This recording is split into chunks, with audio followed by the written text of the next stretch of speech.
Yeah, David Dread of Steel Pulse, and I'm saying hail to Lion Voice because it's time that the lion have its voice, have its own story. Says I'm stepping out here, hear me now. Yeah, the lion's voice. Raw. What do you have to tell the people about Rastafari? Light to the world. The king of kings and the conquering line of the tribe of Judah. I left himself. Where's my ruler? Hey yo! Yeah. Hear them high, hear the black king on the 23rd of July. So tell them guy who praise God up in the sky, it's a lie. The Almighty living on your night. From ancient time them a try. Them Romans know them just open them suit and ties. Criminals ain't got no alibi, they stole my people. Then them come spread out them genocide. Are you talking about slavery? Them couldn't kill. The lion will come conquer Judah tribe. Go through tribulation, and I strive, see sufferation, and I still rise. That's why we tell them in America, live Rastafari in every ghetto area. We come to tell them in a Toronto, straight at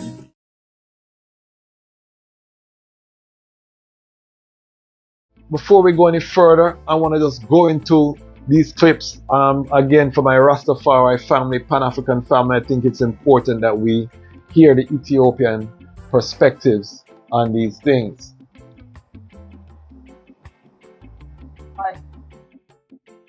In common.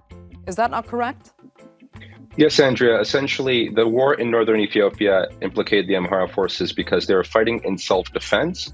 They were invaded by several forces, including the Tigray People's Liberation Front and the Oromo Liberation Army. And as you know, this actually lasted for over 2 years, since November 2020. And fortunately, a lot of crimes were committed, and war crimes included, within the Amhara and Afar regions. So as this was happening, there was this misconception that Amhara supported Abiy, but that is absolutely unfounded because the Amhara region actually had the largest anti-government protests, including the ones that led to the current round of fighting in the Amhara region. For example, earlier in 2023, protesters came to the streets and led peaceful civil demonstrations across more than 30 cities and towns in the Amhara region, voicing their discontent with the Abiy regime's policies, including decades of genocide committed against the Amhara people, including in the Oromia region of the country. And so this was just one of the issues. There was also political marginalization, subjugation, arrests of political prisoners. These include opposition figures, journalists, professors, students, and sometimes human rights activists and people who are simply profiled for being Amhara. So the reason for the current fighting, I think shows that, or the current fighting shows that these forces were not allied to the Abiy regime, and they do not see the Abiy government as a legitimate government. And we can even look back to the Pretoria deal, which ended. What the brethren is saying is that the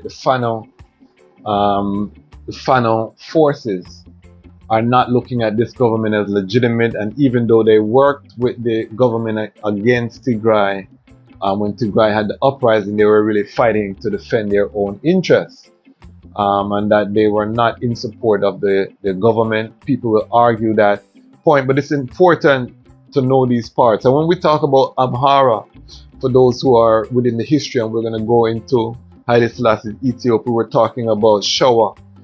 We're talking about the kingdom of Showa, really, And when we're talking about Tigray, you're talking about the kingdom of Tigray. When you're talking about Oromo, you'll be talking about kingdoms like Jima, You'll be talking about, kingdoms in Wallo, You'll be talking about those different kingdoms. So these are all ancient realms unto themselves, kingdoms that have always been at war with each other, or for hundreds and hundreds of years were at war up into the modern era. The era of these priestly warrior kings, as I call them. All of these kingdoms were war, and at different times they held power. And it's important to note that most of the emperors have Oromo blood. They have different, Tigray blood. So, these kind of differences in and of themselves are really just almost like, alpha versus Q or you know what I mean, fraternities fighting them one another. You know what I mean? These are the same bloodline, same people, through hundreds of years of intermarriage.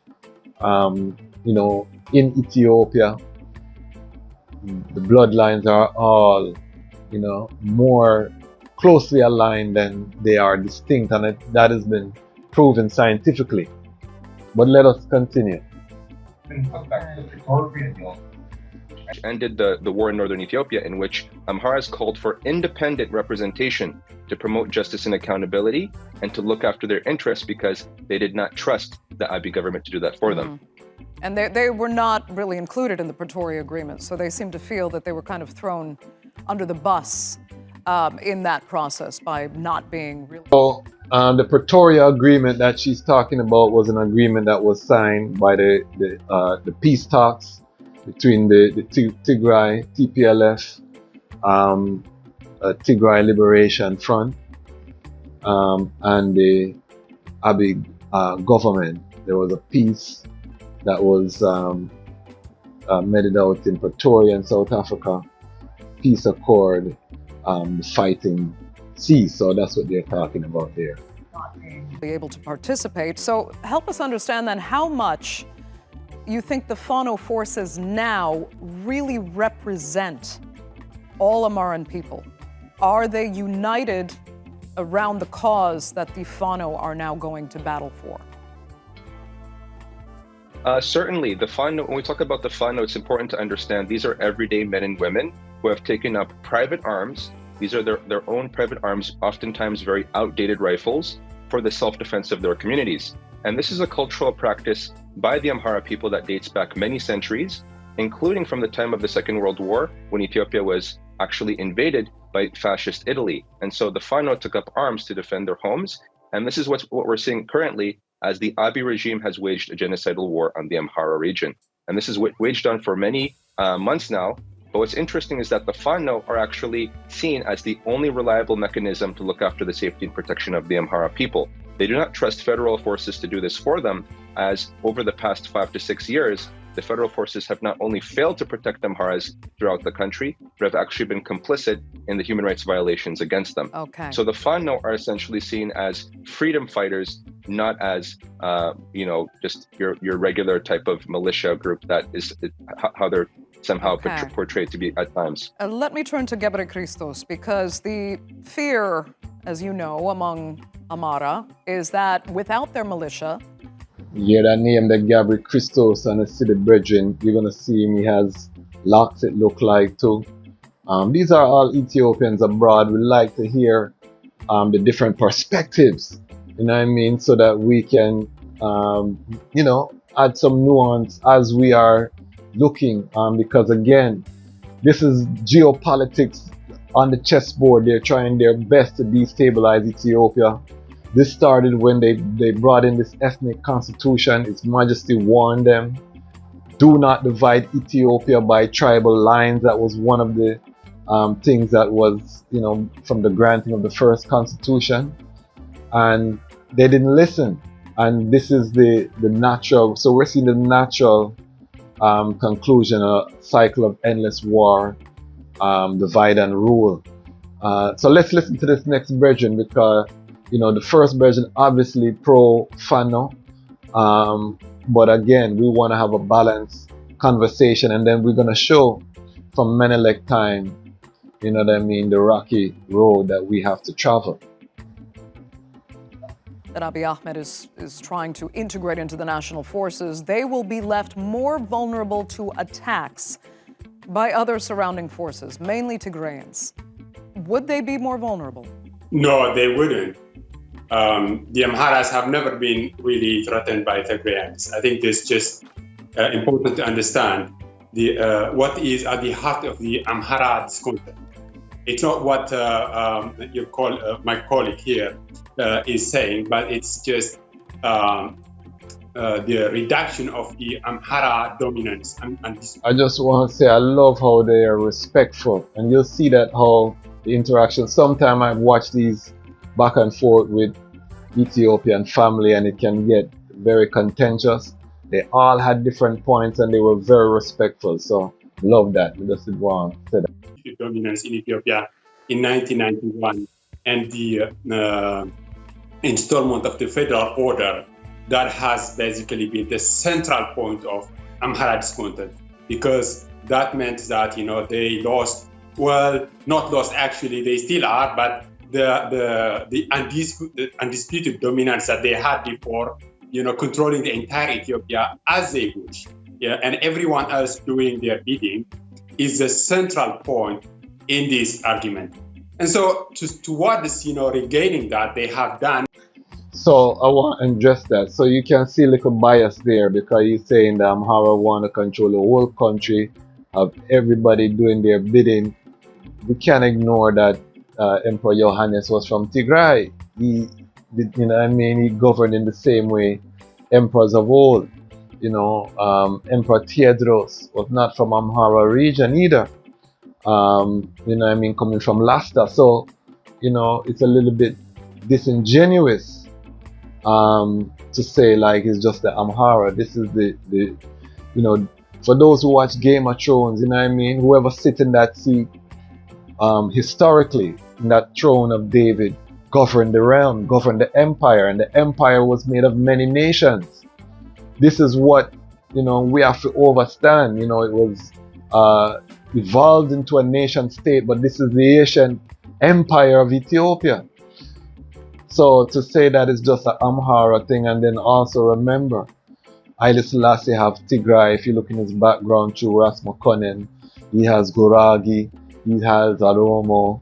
So, when we're looking at this Solomonic line, you're looking at all of the tribes or all of the kingdoms intermixed. So this is the politics part of it. So, big up Virgin of him, Locks and Thing and Rutical. And I'm sure all of these are very wonderful people, but I just want to point out that is not accurate based on the genealogy of the ancient kings. They have done everything possible they could do. They aligned with the Abiy, and they fed it, they supported it, because they believe that it is going to attack Tigray, which they blame at the cause of the installment of federal order in Ethiopia. So their issue is really the configuration of Ethiopia, and not because there is really any grievance. They have like any other Ethiopia. Ethiopia is a very horrible country. It's just always crimes, violence in Ethiopia.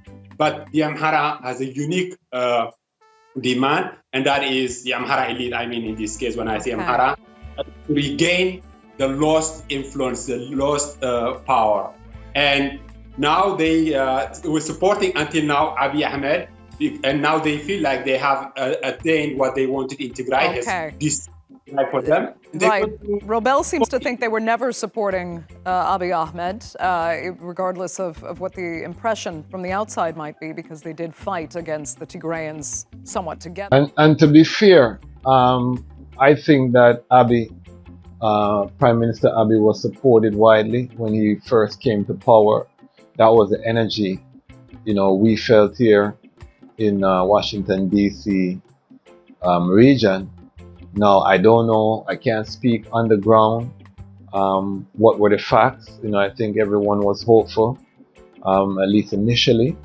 So, when the brethren sir said Abiy never had power, because we want to be balanced, even though we love FANO because they are pro Haile Selassie and Menelik II. And, and that history is very close to I and I as Rastafari. I and I interest is one Ethiopia without apology. The Romos are I and I brothers. The Eritreans are I and I brothers. The Somali are I and I brothers. The Afar, the Goragi, the Omo Valley. I and I cite them as one. Ethiopia is a microcosm for the entire continent. The Hausa, the Igbo, the Ashanti, the Ga, the Zulu, the Xhosa. All of them is I and I. So we want to make that clear. Right now, we're supposed to be focusing on one Africa, African unity, because then these things will not matter. But some of us are still clinging And this is what His Majesty was bringing us slowly out of this mind state. This is why he said, let us maintain, Haile Selassie was one of those who said maintain the colonial borders, not because he supported the Berlin Conference, but because he knew that before we attain the unity, if we try to deal with the border issue, with all of these kingdoms, Africa's made up of probably hundreds of thousands of kingdoms, you know what I mean? If we start focusing on where borders are drawn and resources and things, that could be a cycle of endless war. If we're unified, then it becomes less germane in terms of the borders, because we don't really, I live in DC, but Maryland and DC now fight over anything because it's the same, in terms of right to travel, conduct business, and all of these things, it's just a walk literally down the street for I and I to go to Maryland. So that is how we want Africa, country to country, where just like Europe during the European Union. So that is what we're saying, but let's continue. In the two-year war there. But let me turn to Ledette, because we have the Tigrayans fighting the government. We now have the Amhara fighting the government. Has the federal government under Abiy Ahmed made it worse for Ethiopia, or was there just potentially, maybe never a way really, to unite what is such a fractured country? Thanks, Andrea.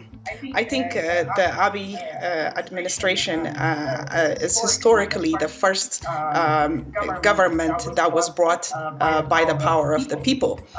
So our colleague here just said that the Amhara region, did not bring this, but it's less than 2 years ago that Dr. Abiy was elected by Ethiopia. So if you do not like an administration that you voted for, the first and foremost thing is not to start up arms. That's not the way to make any changes in this current administration, because there is... Let me just say I agree in principle with what the sister is saying. We have to go through process, because more than anything, the preservation of peace. Now, a man have a right to defend himself. If people are coming in there to murder, rape, and pillage during time of war, a man have a right to pick up arms and defend himself. Once that reality is no longer there, then we must return to the negotiation table, because we have to move forward. There's a bigger game at play globally. As Africans, we don't have this time to be fighting brother to brother. Let us be serious. We can mobilize, but we have to come to a peaceful resolution. Constitutional order. Having said that, I believe that this is a political issue. I don't think the FANO represent the entire region of Amhara, just like TPLF did not represent the entire region of Tigray. So there are elites who are creating propaganda, saying genocide and having other types of grievances to find a way to get into power. And they're using the regular people of Amhara, trying to entice this violence to face off the Ethiopian National Defense Force. No, I don't think the administration is creating anything. This is about power struggle, and Ethiopia has never really had a democratic a leader who has given this much freedom.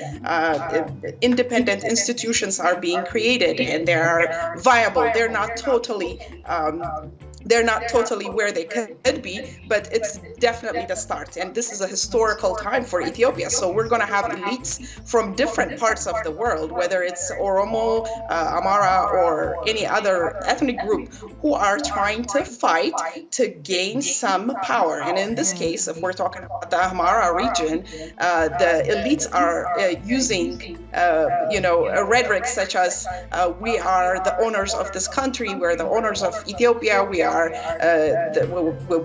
going to take back our ancestors' land and so forth. These are the kind of propaganda that they are portraying, basically offending over 80 ethnicities in Ethiopia and trying to bring back something that's of the past. Okay. So no, this administration is moving Ethiopia forward. Yeah, let me get Robel's sentiments on that. I mean, is part of the So problem... I'm gonna let I'll post the interview in the description.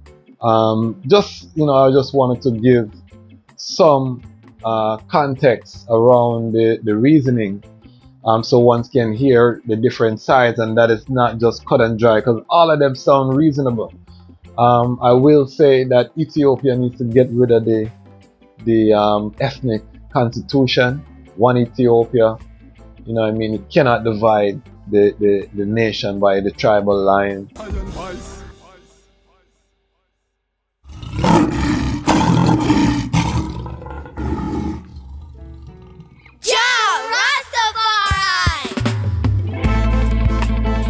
Them could never conquer the mountains. Thousands of years and counting. Ethiopia rise again unto the world.